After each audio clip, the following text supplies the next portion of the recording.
Camilo, me he quebrado más veces de lo que he sido exitoso. Entre todos los restaurantes que se abren, el 80% cierra antes de llegar a los 5 años abiertos. La quiebra te ayuda a llegar al éxito. La pandemia despertó un ambiente y un aliento de solidaridad que nunca más volvimos a ver. Eso se nos olvidó. Hay gente con mucho potencial, yo creo, pero el miedo los paraliza. ¿Qué pasó con Carmela? Bienvenidos a este episodio. Hoy estoy muy contento porque tengo una persona increíble. Él es un empresario, es chef, se ha ganado un montón de premios, entre esos a Mejor Chef, a Mejor Restaurante. Bienvenido, Diego. Es un gusto tenerte acá. Nada, muchas gracias, Camilo. Muy bien, muchas gracias a ti por la invitación a este espacio súper chévere. Antes de empezar, me gustaría de pronto saber quién es Diego Paneso. Diego Paneso, Camilo, es un soñador. Diego Paneso es un trabajador incansable. Diego Paneso es un cocinero que ha encontrado en los restaurantes su pasión, su vocación, y que a lo largo de todos estos años pues ha sido una persona muy inquieta por muchos temas adicionales que lo ha llevado a estar en otros espacios. Diego también es un padre de familia y un esposo. Y es una persona a la que le quedan muchos sueños por cumplir y está trabajando por cada uno de ellos. ¿Cómo es ese balance entre la familia, el trabajo? Es una fórmula, hay que buscar, es una receta igual que si cocinaras una receta en tu restaurante, que tiene equilibrio, que tiene que buscar ingredientes, pero es complejo. No es fácil en un negocio en el que tienes que dedicar tanto tiempo, tantas horas del día, todos los días de la semana, 365 días del año, y poder criar tus hijos y poder tener una familia y poder sacar espacio para descansar. Así es que trato de tener un balance, trato de, además, que mi trabajo sea una plataforma para dar ejemplo a mi familia, para dar ejemplo a mis hijos, para que ese papá tan ocupado, que está todo el tiempo trabajando, sea también una herramienta que les permita entender y ver su vocación a futuro y que sea una herramienta para mí de educación con ellos. Entonces, bueno, es un balance que trato de llevar siempre de la mejor manera. ¿Cómo es un día normal en la vida? Un día normal mío es, bueno, me levanto temprano en la mañana, a eso de las 6:15 de la mañana. Yo arranco labores muy temprano, desde las 8:30 de la mañana ya estamos en función entre el restaurante y los proyectos que siempre tengo un proyecto. Siempre está el restaurante funcionando, pues siempre hay un proyecto nuevo haciéndose. Entonces me la paso entre reuniones de trabajo, entre reuniones con el equipo, entre atender la gente, luego viene el servicio del restaurante. En el servicio del restaurante pues vienen un montón de personas, me siento con ellos, conversamos, hablamos, luego en la tarde atender más citas, más reuniones, luego viene... si tengo ahí en el intermedio espacio para llevar a uno de los niños a fútbol, pues voy con ellos, o me queda difícil ir a la casa porque pues ahora no estoy distante del restaurante. Y luego viene el servicio de la noche, que es igual, es recibir la gente, es estar pendiente. Saco tiempo para leer casi que todos los días, siempre saco un espacio, porque ese es un espacio sagrado para mí. Entonces trato de sacar media hora o 15 minutos, o a veces 45. Y me voy hasta las 10:30 de la noche, 11 de la noche, que regreso a mi casa. ¿Y cómo fue ese inicio? O sea, porque tengo entendido de que antes de ser chef habías estudiado como comunicación o algo similar. Bueno, estudié un montón de cosas, ¿Sí? pero la cocina siempre estuvo presente en mi vida y en mi casa porque vengo de una familia de chefs, de empresarios gastronómicos. Mi abuelo fue el primero que empezó en el negocio hace como 60 años. Entonces siempre tuve la memoria de que en mi casa teníamos restaurante, de que yo tenía que llegar a los restaurantes, me quedaba, jugaba con meseros, con cocineros. En las vacaciones, cuando estaba en el colegio, me tocaba ir a trabajar a los restaurantes, entonces me metía al bar, hacía cafés, destapaba gaseosas. Entonces siempre la biblioteca de mi casa era de cocina. Entonces hago parte de la tercera generación de cocineros en mi casa y de empresarios gastronómicos. Entonces siempre crecí como con esa inquietud. Pero cuando me gradué del colegio, siempre me gustaron mucho las ciencias sociales, siempre me gustó mucho, siempre he sido una persona muy extrovertida, muy dada a la gente. Entonces me fui a estudiar ciencias políticas a Bogotá, finanzas primero, finanzas, gobierno y relaciones internacionales. Ahí me fui, salté a hacer ciencias políticas, me tocó regresar a Pereira porque mi madre se enfermó de cáncer, pero mientras estuve estudiando en Bogotá, trabajé para una casa de banquetes de unos boyacenses como cocinero y como mesero. Entonces desde ahí empezó como a picarme un poquito el tema y empecé a cocinar, y ya cuando regresé en esa época, un tío estaba montando un restaurante que todavía se conserva en Pereira que se llama La Estancia, y allí me enganché de una a trabajar con él. Y desde ese año hacia acá han sido 24 años ya dedicados al oficio de la gastronomía y la cocina. Entonces es algo que siempre te ha gustado y Sí, sigue siempre me estando ha como... gustado, siempre me gustaron los restaurantes, me ha gustado la gente, me ha gustado el servicio, me parece un negocio chévere, y entonces pues nada, ahí vi la oportunidad. eh, Dejé de trabajar con mi tío, empecé mi camino como independiente, y desde que tengo 25 años, 24 años soy independiente en el sector gastronómico, y ese ha sido mi recorrido. Y como dijiste, voy a montar mis propios restaurantes, o sea, no voy a ser un chef que trabaje en un restaurante para otra persona, sino que quiero empezar a emprender, quiero montar mis negocios y construir mis propios Pues restaurantes. Camilo, yo toda la vida he sido un soñador, y toda la vida he sido...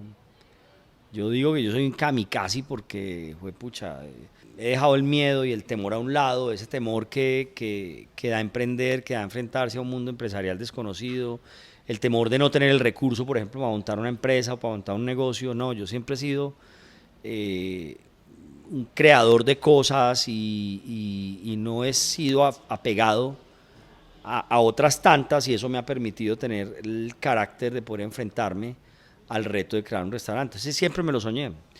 Cuando estaba trabajando con mi tío en La Estancia, yo siempre me soñaba tener mi restaurante, y siempre soñaba con llegar allá, y siempre soñaba con atenderlo personalmente, y empecé a trabajar en eso. Básicamente lo que hice fue trabajar con disciplina, con juicio, trabajando muy, muy, muy duro. Pues soy de la línea y de la escuela de trabajar duro, duro, sin cansancio. Soy un workaholic declarado al 100%, en no quedar quieto nunca, tengo siempre que estar haciendo algo. Entonces nada, desde el principio lo soñé. Yo creo que cuando tú visualizas las cosas, el primer ejercicio para hacer las cosas es visualizarlo, es crearlo, es verlo ahí, y a partir de ahí yo creo que las cosas empiezan a dar por sí solas. Entonces siempre tuve la idea en mi cabeza de tener un restaurante, de arrancar con un restaurante, y así fue, y así lo he hecho siempre. O sea, dices de que siempre has tenido como esa chispa, ¿cierto?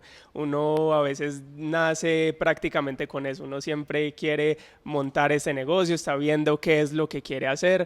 ¿Crees que eso es algo que uno como cuando nace ya lo trae o es algo que con el tiempo se va dando? Yo creo que venimos al mundo con un montón de información, Camilo, que pertenece a todo nuestro sistema familiar. Entonces, evidentemente heredamos un montón de cosas de nuestros padres, de nuestros abuelos, del sistema familiar. Ahí hay una cantidad de información, y toda esa información ancestral y todo ese movimiento de energía tú lo traes contigo, y simplemente lo tienes que desarrollar. Entonces en el tiempo, cuando vas creciendo, te vas dando cuenta que tienes habilidades para muchas cosas. Yo siempre he tenido la habilidad social, siempre he liderado. Desde que tengo uso de razón he liderado. En el colegio era líder de unas, de otras cosas. Entonces, si vas descubriendo tus talentos, pues tienes que trabajar en ellos, sin lugar a dudas. O sea, los talentos están ahí, son como piedritas que te encuentras y que tienes que tallar para poder ir perfeccionando y para poder volverte un maestro en cualquier arte. Y yo creo que yo siempre sí tuve esa chispa, y tuve esa chispa de emprender, de hacer cosas y de liderar cosas, que al final una empresa es un proyecto de liderazgo, ¿no? Y aparte de los restaurantes, ¿has tenido algún otro negocio o algo similar? Pues sí, he tenido más cosas. Digamos que mi actividad principal siempre ha sido la gastronomía, pero a partir de la gastronomía han venido ejercicios muy bonitos a mi vida, como por ejemplo el ejercicio gremial. Estuve 12 años vinculado a la Cámara de Comercio de Pereira como miembro de junta directiva, y hubo un momento en el que por 2 años consecutivos llegué a presidir la junta de la Cámara de Comercio. Eso fue una cosa muy linda, porque pues es presidir el ente comercial más importante de la ciudad, y nunca un cocinero había llegado a ese punto. Entonces, ese es un escenario muy chévere, porque es un escenario donde ya te sales de tu sector y tienes que pensar en todo el sector empresarial y pensar en ciudad y en hacer cosas por la ciudad. Me parece muy, muy bonito, muy interesante, fue un reto chévere. Luego me ha gustado mucho también todo el tema del gobierno corporativo y he logrado acompañar unas juntas directivas para las cuales me han tenido en cuenta.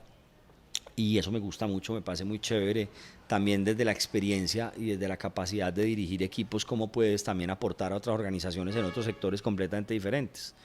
Entonces también he emprendido en la empresa social, he hecho parte de varias juntas directivas de varias fundaciones en Pereira. Mucha gente sabe que Ámbar tiene un compromiso social muy importante y que casi es un sello nuestro, con muchas fundaciones y con mucha obra social en la ciudad. Entonces también la empresa social ha sido algo que me interese mucho. ¿Y qué dirías que es como lo más difícil de emprender y más emprender en un sector como es la gastronomía?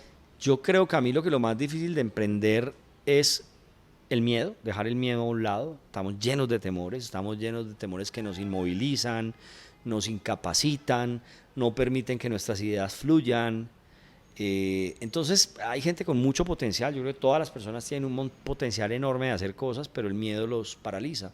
Entonces cuando tú dejas el miedo a un lado, que esa incapacidad de ver que si las cosas no pasan, no funcionan, pues no pasa nada al final de cuentas. Si te quiebras, pues ya está, te quebraste y todo tiene solución y tendrás que pagar y tendrás que buscar soluciones, pero no pasa nada. Ya lo intentaste, al contrario, has aprendido un montón. Entonces, cuando dejas ese miedo a un lado, yo creo que el camino se vuelve mucho más expedito y se allana más y puedes fluir de mejor manera. Yo creo que eso, al final de cuentas, ha sido como la principal herramienta que yo he tenido en el mundo del emprendimiento para poder sacar adelante mis proyectos. Dejar el miedo. Sí, dejar el miedo atrás y obviamente al dejar el miedo atrás se te puede olvidar que te tienes que capacitar y que tienes que aprender de un montón de cosas y que hay un compromiso con la educación. Eso no significa que tengas que pasar por una universidad, eso no significa que tengas que ir a hacer un posgrado, no, eso significa que tienes que saber rodearte de personas que te ayuden a entender el negocio en el que te estás metiendo, ¿sí? Y la gastronomía es un negocio complejo, es un negocio complicado, es un negocio en el que hay que saber y en el que hay que tener mucha capacidad de trabajo y de sacrificio, porque es un negocio esclavizante, es un negocio que requiere muchas horas de trabajo, en el que tú trabajas mientras la gente está descansando. Entonces tienes que entender y poder tener un panorama muy amplio y haber podido estudiar eso antes de meterte en una cosa de estas, ¿no? Por ahí había visto unas estadísticas que dicen entre todos los restaurantes que se abren, el 80% cierra antes de llegar a los 5 años abierto. Incluso al segundo año, sí, esa estadística es absolutamente real.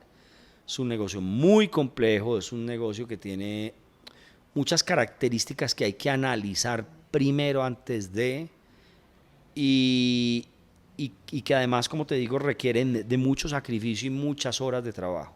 Entonces, cuando no estás dispuesto, cuando no te apasiona lo suficiente, pues es muy fácil que tires la toalla fácilmente en un espacio de tiempo muy corto. ¿Cómo manejan internamente? O sea, porque los restaurantes tienen muchos retos. O sea, yo diría que es demasiado complicado manejar un restaurante no solo por el personal, por la atención, por las preparaciones, las creaciones que hay que hacer, sino también todas las, no sé si se llaman materias primas, o sea, los productos que hay que comprar, conservar, mantener, que también no solo hay productos que se pueden dañar, sino que también varían demasiado el precio, dependiendo si es temporadas o no. Entonces, ¿cómo se manejan, digamos, esos márgenes para que sea rentable, sea de un buen precio y que no fluctúe demasiado? O sea, ¿cómo mantenerme cubierto por esos aspectos? Pues Camilo, permanente observación. Es un negocio en el que hay que estar atento y observando todo el tiempo, pero además tienes que aprender a gestionar muy bien la información. Si tú gestionas muy bien la información, tienes datos, y cuando tienes datos tienes la capacidad de moverte y de tomar decisiones. Entonces lo más importante es poder tener la capacidad de consignar todos esos datos y de tener una lectura precisa de esos datos. ¿Cómo lo haces? Pues teniendo una organización y una disciplina en en la consignación de cada cosa que haces, cada compra que haces, el detalle, en cuánto lo compras. Entonces debes tener buenas herramientas. Entonces, hay que tener un buen software, hay que tener una buena ruta administrativa que te permita consignar esos datos bien y que tengas una analítica de esos datos, que en ese caso la consigna un auxiliar contable, luego viene un contador, un analista financiero que te va mostrando todo y te va diciendo mes a mes, hey, este mes te subiste en abarrotes, te subiste pescados y mariscos, te subiste en vinos, te subiste en cervezas. Hay que poner atención a esto. ¿Qué pasó? No, es que el proveedor me subió un poquito. Entonces, como en todos los negocios, la administración de la información, la buena administración de la información es supremamente importante. En la medida en la que la sepas administrar bien, consignar bien y luego la sepas leer bien, puedes tomar mejores decisiones. Cambiar un ingrediente de un plato para poner otro que esté más barato, o definitivamente sacar un ingrediente del menú porque se encareció mucho el producto y tienes que meter otro. Entonces es tener una buena administración, un buen seguimiento de la información que tienes. ¿Cómo evolucionan los diferentes menús? O sea, porque a veces las personas consumen también por tendencias o dependiendo las regiones o dependiendo los sectores donde están, la gente me imagino que consume diferente. Todo eso se va adaptando y modificando, ¿y cómo se maneja? Mira, los menús van evolucionando de muchas maneras. Pueden evolucionar por técnica. Entonces tú como cocinero, por ejemplo, si hoy vienes y aprendes una técnica nueva que está en tendencia, pues vienes y la montas en el restaurante, montas el menú en el restaurante, lo ofreces a tus clientes y sacas el plato. Otra materia prima, entonces a veces hay evoluciones de menú a la fuerza. Por ejemplo, hay una subida del dólar tenaz y del euro y entonces estabas usando un salmón noruego que se volvió incomparable, pues inmediatamente tienes que pensar en darle una vuelta de rosca al menú y mirar a ver qué haces y cambiarlo por materia prima local, de pronto quizá por una trucha de Salento que nos va a ayudar a tener materia prima kilómetro cero, qué sé yo. De pronto también tendrá que ver mucho por la subida de precios internos de algunos productos. Entonces los menús deben de estar en constante movimiento de cara a lo que pasa, a una lectura económica de alza de precios, de inflación, como te digo, de tendencias, de técnicas. Entonces, por ejemplo, se puso de moda una técnica que nos permite que la carne tenga una cocción más precisa y un mejor sabor, entonces la implemento. Pero también la llegada de materias primas nuevas, los proveedores siempre están innovando, entonces, por ejemplo, nos llega un producto nuevo de mejor calidad, entonces permanentemente estás revisando el mercado. Por ejemplo, ir al mercado a ver qué está llegando nuevo es muy importante. Entonces, si logras llegar a un supermercado o a una góndola a ver qué productos nuevos llegaron, te inspiras y dices, hey, rico usar este ingrediente, y qué tal si lo combino con este y voy cambiando. Es un negocio que tiene mucha dinámica. Ahorita que mencionabas de dejar el miedo y de que si uno se quiebra, pues es más lo que uno siempre tiene para aprender, ¿cierto? Mucha gente lo enfoca como, ay, fracasé, pero no se da cuenta de que hay mucho por analizar y por ver y que le permite a uno seguir mejorando. ¿Tú alguna vez te has quebrado? ¿Hay cosas que de pronto no han funcionado y cómo lo has manejado? Uf. Camilo, me he quebrado más veces de lo que he sido exitoso. O sea, yo he tenido más quiebras que negocios exitosos en mi vida. Y eso es una naturaleza, digamos que normal y natural de los emprendedores y los empresarios. Entonces, yo no es que me haya acostumbrado, pero, pero he aprendido a asumir las derrotas, he aprendido muchísimo. O sea, la verdad es que de cada quiebra que yo he tenido, de cada fracaso en un negocio, en un proyecto, lo único que he tenido es un montón de enseñanza. Entonces yo siempre he dicho, he tenido los doctorados más caros del mundo, pero no importa, aquí estoy de nuevo, aquí estoy frente a un nuevo proyecto y vamos a aplicar todo esto que pasó y todo esto que hicimos mal y que no nos dimos cuenta al principio, aplicándolo en este proyecto. Entonces, para mí la quiebra es la antesala del éxito. ¿Sí? O sea, la quiebra te ayuda a entender un montón de cosas, la quiebra te ayuda a llegar al éxito. Y yo creo que no hay, bueno, muy pocos empresarios que exitosos que no hayan saboreado las amarguras de la quiebra o de un negocio fallido. Entonces, no, para mí las tengo claras y como te digo, han sido más que los proyectos exitosos. Y también decías de que siempre tienes un proyecto en mente. Ahora, en este momento, ¿qué proyectos tienes en mente o qué te gustaría hacer? Ahora, Camilo, ahora estoy trabajando en un proyecto grandísimo, me metí en una cosa grandísima, me metí en un proyecto inmobiliario, me metí a construir un hotel. Entonces ahora, justo aquí en el lote en el que está Ámbar en este momento, estoy desarrollando un proyecto inmobiliario de un hotel de 17 plantas, un hotel de alto estándar de acomodación superior, con 115 habitaciones, locales comerciales, amenities, zona de wellness, y el restaurante va a quedar en el último piso. Es un proyecto muy, muy chévere. Y bueno, llevo año y medio trabajando en él. Ya en este momento estamos en etapa de lanzamiento del proyecto y del modelo de negocio, así es que bueno, ando ahorita súper ocupado y además súper emocionado porque esto me tiene aprendiendo un montón de todo. Estoy feliz porque estoy aprendiendo un montón de cosas. Yo he sido súper inquieto, me encanta aprender y me encanta entender todo lo que hay detrás de un proyecto, sobre todo ahora este proyecto inmobiliario de construcción. Entonces nada, ahorita ando metido de lleno pues en Ámbar, por supuesto, y en este proyecto, y pues con la idea y con la firme intención de sacarlo adelante. ¿Es la primera vez que haces un proyecto separado de la gastronomía o no? Pues siempre he construido restaurantes, digamos que, pero un proyecto de estos, claro, tiene todo que ver, está dentro del sector Horeca, pero sí es mi primer proyecto inmobiliario de este tamaño grande y pues eso me tiene muy emocionado, Camilo.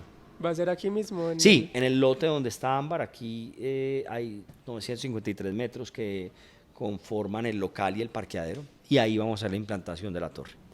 ¿Qué pasó con Carmela? Todavía me lo pregunto, Camilo, todavía me hago muchas preguntas de Carmela. Carmela es una incógnita tenaz, pero nada, a ver, al final de cuentas yo creo que fueron muchas circunstancias las que permitieron que Carmela no siguiera adelante.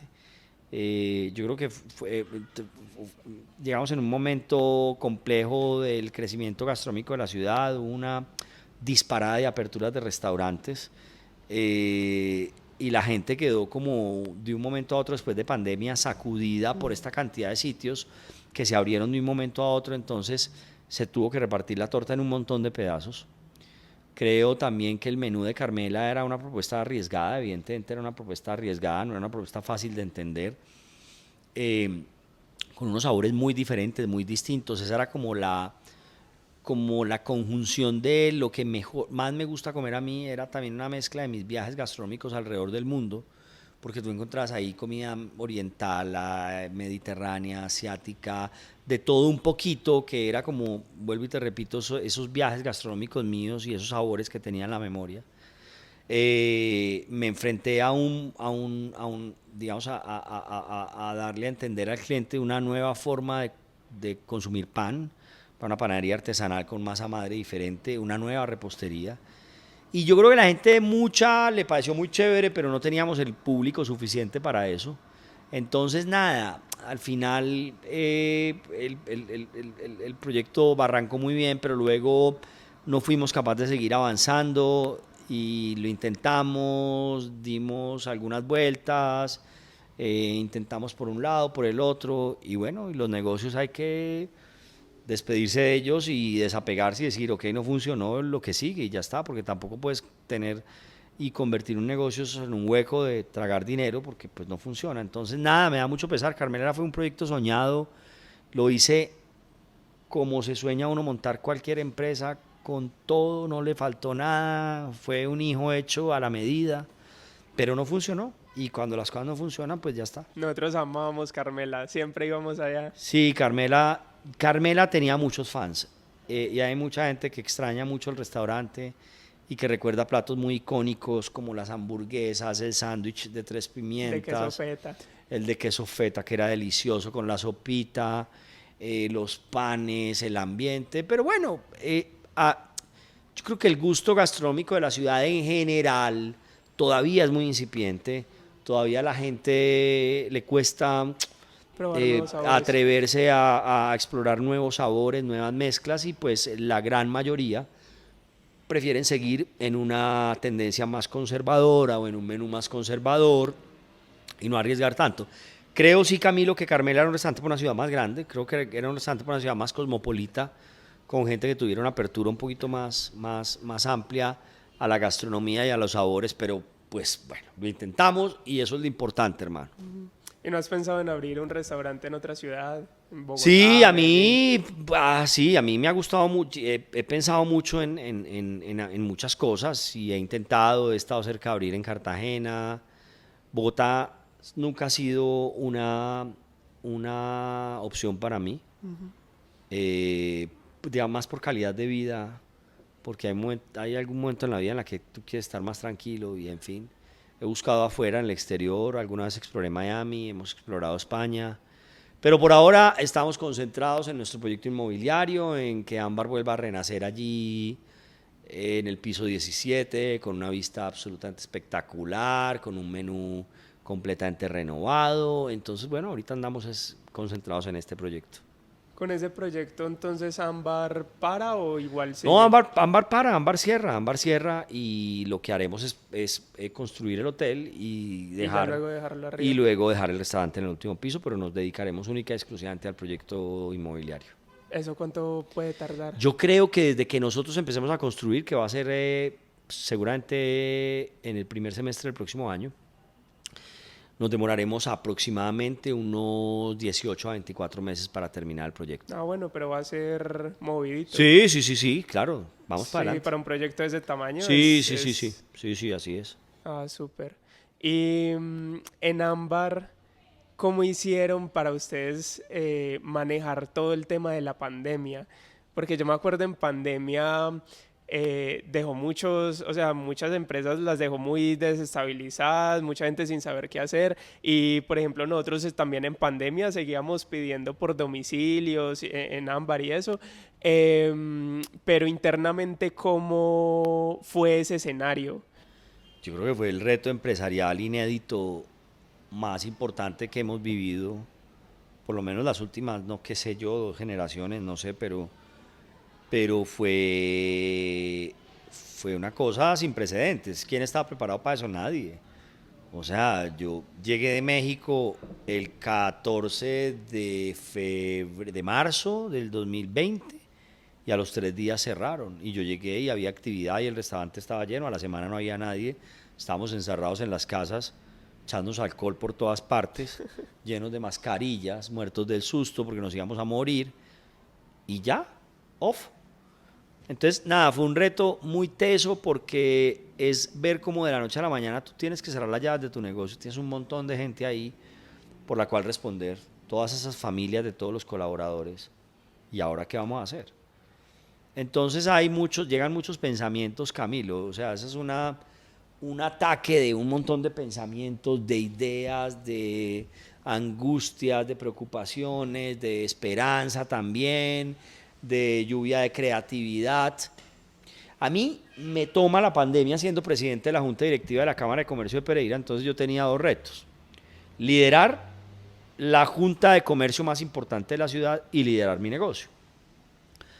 Entonces tenía varios caminos: o me le pegaba la onda de todos los cocineros que estaban cocinando por redes sociales, mandando cajas a la casa, haciendo lives y no sé qué. Yo debo confesarles que he sido muy malo para las redes sociales porque seguramente pues pertenezco a otra generación, no he sido un tipo muy digital, me cuesta contar cosas en las cámaras, así parezca que se ve natural y lo que sea, pero me cuesta hacer contenido, entonces esa no fue algo que yo escogí. Así es que decidí luchar desde la trinchera gremial. Y de esa manera yo me abanderé como el líder de la reapertura del comercio en las ciudades y en la ciudad particular en Pereira. Digamos que siempre he sido un escéptico, he sido un crítico, soy medio conspiranoico también. Entonces, en medio de esas ideas y de esos pensamientos, pues digamos que tuve alientos para luchar en contra de algo que me parecía que estaba mal. No me tragué mucho lo de la pandemia realmente, nunca he creído completamente en ese rollo, pero este no es el espacio para que hablemos de eso. Ese será en un podcast de conspiraciones, Camilo, si lo monta me invita de primero.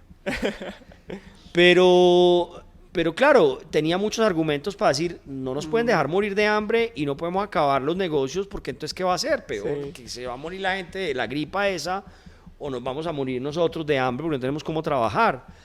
Entonces yo me dediqué a luchar y desde la Cámara de Comercio lideré la reapertura del comercio y los restaurantes de Pereira de la mano del alcalde de la época de Carlos Maya, de la parte de la mano de la junta directiva, de la mano de muchos médicos que estaban conmigo y que me preparaban y bueno, y me enfrenté al gobernador y me enfrenté a los diputados y me enfrenté a un montón de gente.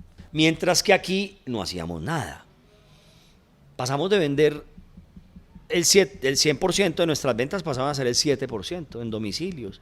Entonces yo lo que hice fue, bueno, mientras que yo me agarro con el gobernador, mientras que trato de abrir los restaurantes, ustedes defiéndanse aquí como puedan con domicilios, nos inventamos un empaque bonito, metimos la comida, meter la comida mía, que hay que emplatarla lindo en una caja de cartón, pues me parecía un reto, pero lo hicimos fotos, hicimos un empaque lindo y bueno, la gente nos llamaba y nos pedía domicilio y con eso ahí nos entreteníamos, pero pues yo sostuve a todo el equipo esos 4 meses, 5 meses con mis ahorros. Y dije, o todo o nada. Pero además hubo algo, Camilo, muy bonito que se nos olvidó a todos, y fue que la pandemia despertó un ambiente y un aliento de solidaridad que nunca más volvimos a ver. Eso se nos olvidó. Se nos olvidó que la pandemia nos dejó la capacidad de decirnos los unos a los otros, oiga, pues pucha, écheme una mano, écheme un cable, le pago cuando vuelva a vender, tranquilo, no se preocupe. Y entre todos nos colaboramos y el comercio y la empresa sobrevivieron por eso, porque entre todos nos dijimos, vámonos para adelante, nos dimos la mano, nos ayudamos, nos dimos tiempo para pagar las cuentas, nos perdonamos, nos rebajamos las rentas.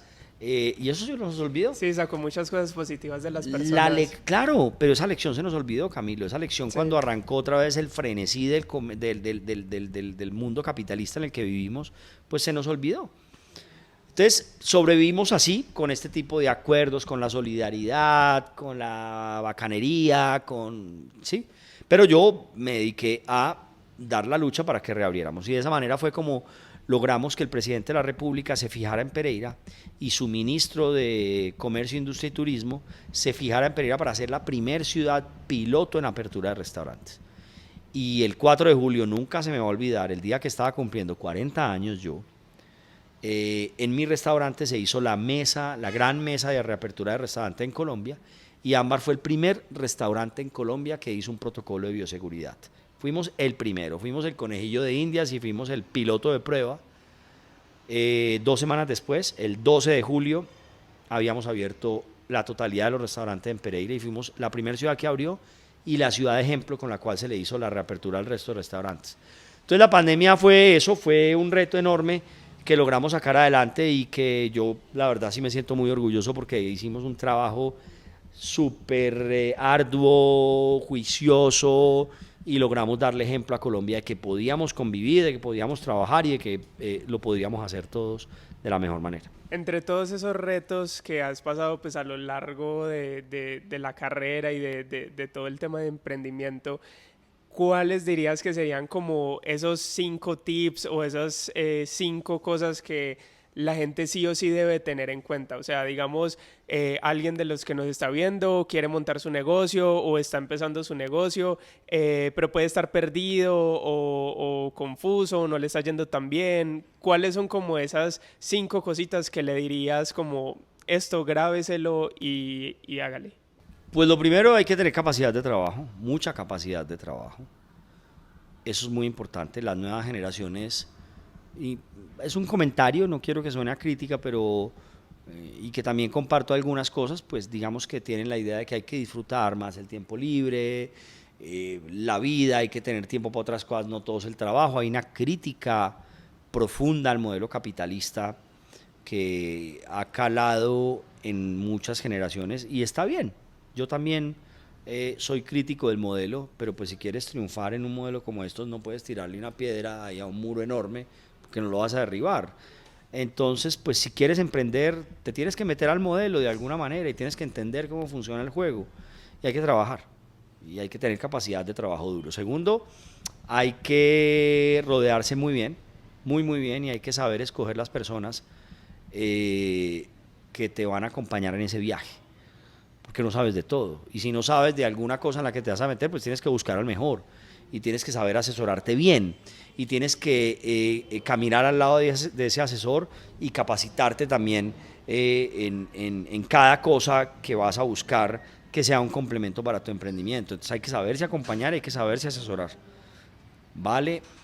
Lo segundo, hay que perseverar y tener disciplina. La disciplina para mí es muy importante, es súper importante. Hay que tener hábitos de disciplina que te permitan poder volverte repetitivo en una cosa que estás haciendo para que la hagas bien y más que bien la hagas perfecta. Yo soy un tipo perfeccionista, persigo siempre la perfección en todo, porque creo que si persigues la perfección le pegas al palo, y si le pegas al palo lo haces muy bien, ¿sí? Pero yo soy un convencido y persecutor de la perfección siempre, a todo nivel. Entonces, pues no estoy diciendo que eso esté bien, o sea, eso me ha traído también muchos problemas. Pero sí hay que ser disciplinado y perseverante. Esto lo puedo decir también, digamos, como autocrítica, porque todo el tiempo me lo estoy recordando, pero hay que ser positivo, hay que vibrar en el más todo el tiempo y no en el menos. Pero es muy duro ahora porque te enfrentas a un montón de cosas y a un montón de aristas y de vainas que llegan, pero hay que ser positivo. Tienes que estar inmerso en un ambiente positivo todo el tiempo. Hay que ver oportunidades donde hay dificultades, hay que pensar siempre que las cosas están bien y van a mejorar y van a estar mejor, pero siempre hay que tratar de vibrar en el lado positivo, porque se va a facilitar todo mucho más y de mejor manera. Entonces ese para mí yo creo que debería estar de primero. De pronto te lo digo en desorden. Y yo creo que por último hay que ser muy reflexivos todo el tiempo. O sea, te tienes que ir todas las noches a la cama con una reflexión y te tienes que levantar con otra reflexión. La vida yo creo que hay que planificarla a diario y hacer balances a diario. Porque si planificas en la mañana, corto lo que vas a hacer en el día, pues tienes capacidad de actuar sobre ese día y sobre las cosas positivas que vas a hacer en ese día y hacer un balance en la noche. Por lo menos lo hago yo así, y así trato de hacer más llevadera la rutina y de que las cosas me sean un poquito más efectivas. ¿Inversiones tienes? Sí. Pues como en acciones, cripto, no sé. No. En las criptomonedas, es que, Camilo, no he logrado entender la nube. Entonces me cuesta entender que la plata la manden a una nube. Y he tenido algunos amigos a los que la plata se les ha perdido en la nube y se les ha disipado en la nube. No, mentiras, no. A ver, no entiendo muy bien el tema. Debo admitir que he intentado entender todo esto de minería, de bitcoins y de minería y de criptos y no sé qué, pero soy un tipo achapado a la antigua, soy un tipo que ha trabajado toda la vida en su empresa, en sus emprendimientos, en la economía real. Soy un tipo súper metódico en procesos, pero en entender qué hay detrás de las cosas, y yo nunca he visto nada detrás del Bitcoin. No sé quién te responde, no sé cuál es la línea de servicio al cliente donde llamas y dicen, oiga, mire, perdóneme, tuve un problema con mi Bitcoin, ¿dónde voy? Creo que eso no existe, no sé cuál es el respaldo de eso. Entonces, soy escéptico del tema, entonces trato de tener respeto con eso y no tenerlo. Sí, he tenido acciones, pero me parece que es mucho más real y mucho más aterrizado. Pues me gusta el tema inmobiliario, pues, un par de cosillas ahí, pero nada, yo he invertido básicamente en mis empresas, en mis negocios, y bueno, y ahora digamos, en propiedad raíz, que es lo que me ha llevado precisamente a poder tener este proyecto inmobiliario avanzando y adelante. Básicamente ha sido eso. Y he invertido en mí, pues un montón, todos los días sí, invierto, claro, un montón en mí, en aprender, y bueno, yo creo que uno al final termina siendo su mejor activo. Bueno, yo creo que ya estamos bien de tiempo. Nada, muchas gracias por este espacio y por esta conversación. Nada, muchas gracias, Camilo, a ti por invitarme, y pues nada, muy contento pues de poder contarles un poquito de mi día a día y de cuál ha sido mi historia.